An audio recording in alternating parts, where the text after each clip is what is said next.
Hello, ഇന്ന് നമുക്ക് chef Pillai സാറിൻ്റെ പഴം പുതപ്പിച്ചതായാലും ഇതിൻ്റെ ടേസ്റ്റ് നമുക്കറിയണമല്ലോ.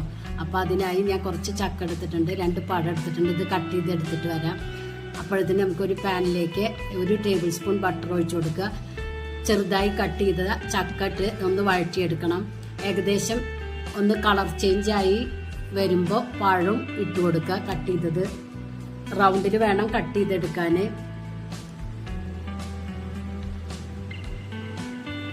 ഇത് ഒന്ന് കളർ ചേഞ്ച് ആവുന്നത് വരെ വഴറ്റി കൊടുക്കണം.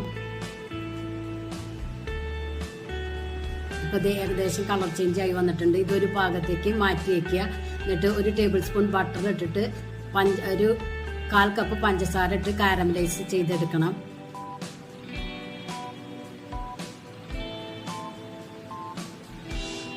അപ്പോൾ ഇത് ഇവിടെ പഞ്ചസാര കാരമലായി വന്നിട്ടുണ്ട്.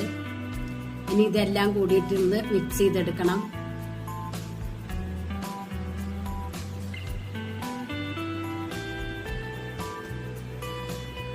ഇനി ഇതിലേക്ക് കുറച്ച് തേങ്ങാപ്പാലിൽ 1 ടേബിൾ സ്പൂൺ അരിപ്പൊടി ഇട്ട് മിക്സ് ചെയ്തതിന് ശേഷം ഇതിലേക്ക് ഒഴിച്ചു കൊടുക്കണം. 1 ടേബിൾ സ്പൂൺ ഏലക്കായ പൊടിച്ചത് ഇട്ട് കൊടുക്കുക. 1 നുള്ള് ഉപ്പ് ഇട്ട് കൊടുക്കണം. എന്നിട്ട് തേങ്ങാപ്പാൽ ഒഴിക്കുമ്പോൾ തന്നെ അരിപ്പൊടി ഇട്ടത് കാരണം വേഗം തിക്കായി കിട്ടും. ഇതൊരു തിക്നെസ്സിൽ എടുക്കുക. ഇനി സ്റ്റവ് ഓഫ് ചെയ്യുക.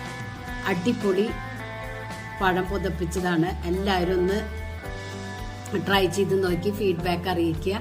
നിങ്ങൾക്ക് ഈ ചാനൽ ഇഷ്ടമാവുകയാണെങ്കിൽ പ്ലീസ് ഒന്ന് സബ്സ്ക്രൈബ് ചെയ്ത് ലൈക്ക് ചെയ്ത് ആ ബെല്ലൈക്കൺ ഒന്ന് അമർത്തുക. അപ്പോൾ ഞാനിടുന്ന ഇതുപോലുള്ള വീഡിയോസിൻ്റെ നോട്ടിഫിക്കേഷൻ നിങ്ങൾക്ക് കിട്ടും.